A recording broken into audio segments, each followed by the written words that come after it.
উপাচার্যের পদত্যাগ দাবিতে তৃতীয় দিনের মতো অনশনে খুলনা প্রকৌশল ও প্রযুক্তি বিশ্ববিদ্যালয়ের শিক্ষার্থীরা।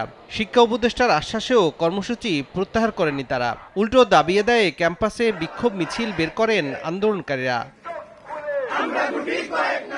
বুধবার সকাল 9:45টার দিকে শিক্ষা উপদেষ্টা কুয়েটে গিয়ে শিক্ষার্থীদের সঙ্গে কথা বলেন এবং তাদের দাবি দেওয়া শোনেন। তদন্ত প্রতিবেদন পেলে গত 18 ফেব্রুয়ারির হামলায় জড়িতদের বিরুদ্ধে ব্যবস্থা নেওয়া হবে বলে আশ্বস্ত করেন শিক্ষা উপদেষ্টা। তারা চাইছে এখনই আমরা কোনো ঘোষণা দেই যার মাধ্যমে তারা যেন অনশন শেষ করতে পারে।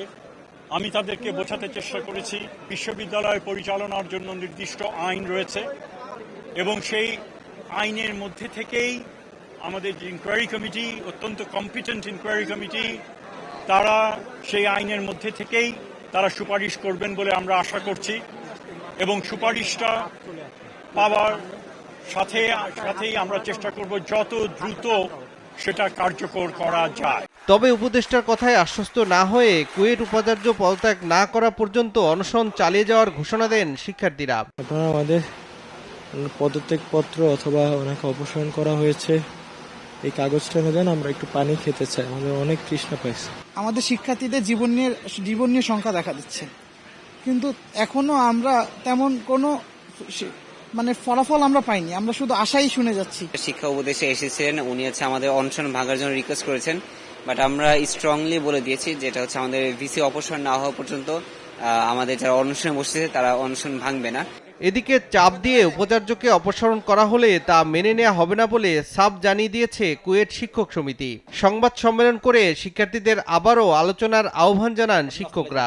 শিক্ষা উপদেষ্টা শিক্ষকদের সঙ্গে কথা না বলায় হতাশা প্রকাশ করেন তারা। যেহেতু এখন সরকার এখানে হস্তক্ষেপ করেছে, আইচালচনা মহোদয়ের যদি কোনো দোষ থাকে, ওনারা কোনো ত্রুটি খুঁজে পান, ওনারা সেই অনুযায়ী ব্যবস্থা নেবেন, কিন্তু সেটা যদি না হয় এইভাবে কোনো পক্ষের কোনো গ্রুপের এরকম করে চাপে একজন ভাইস চ্যান্সেলরকে একজনকে অযৌক্তিকভাবে পদত্যাগ করতে হবে, আমরা এর তীব্রভাবে বিরোধিতা করছি। এদিকে কুয়েট উপাচার্য অধ্যাপক ডক্টর মোহাম্মদ মাসুমের অপসারণের দাবিতে আন্দোলনের সঙ্গে সংহতি জানিয়ে বিক্ষোভ মিছিল করেছেন রাজশাহী প্রকৌশল বিশ্ববিদ্যালয়ের শিক্ষার্থীরা। একই দাবিতে আমরণ অনশন শুরু করেছেন রাজশাহী বিশ্ববিদ্যালয় ও জাহাঙ্গীরনগর বিশ্ববিদ্যালয়ের শিক্ষার্থীরাও। তিনি 37 জন স্টুডেন্টকে মার খাইয়েছেন এবং অনৈতিকভাবে বহিষ্কার করিয়েছেন। কুয়েটের ভিসি যেহেতু ছাত্র বান্ধব না, যতক্ষণ না উনি পদত্যাগ করবেন ততক্ষণ আমরা যারা এখানে বসেছি কেউই উঠব না। ভিসি মাসুদকে অপসারণ করা না হয় আমরা আমাদের এই অনশন স্থল এখান থেকে চেঞ্জ করে আমরা মহাসড়কে যাব।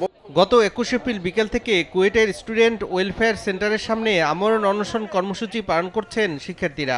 এখন পর্যন্ত অসুস্থতার কারণে 7 জনকে মেডিকেল সেন্টারে নেওয়া হয়েছে। তৌফিক মাহমুদ, সময় সংবাদ।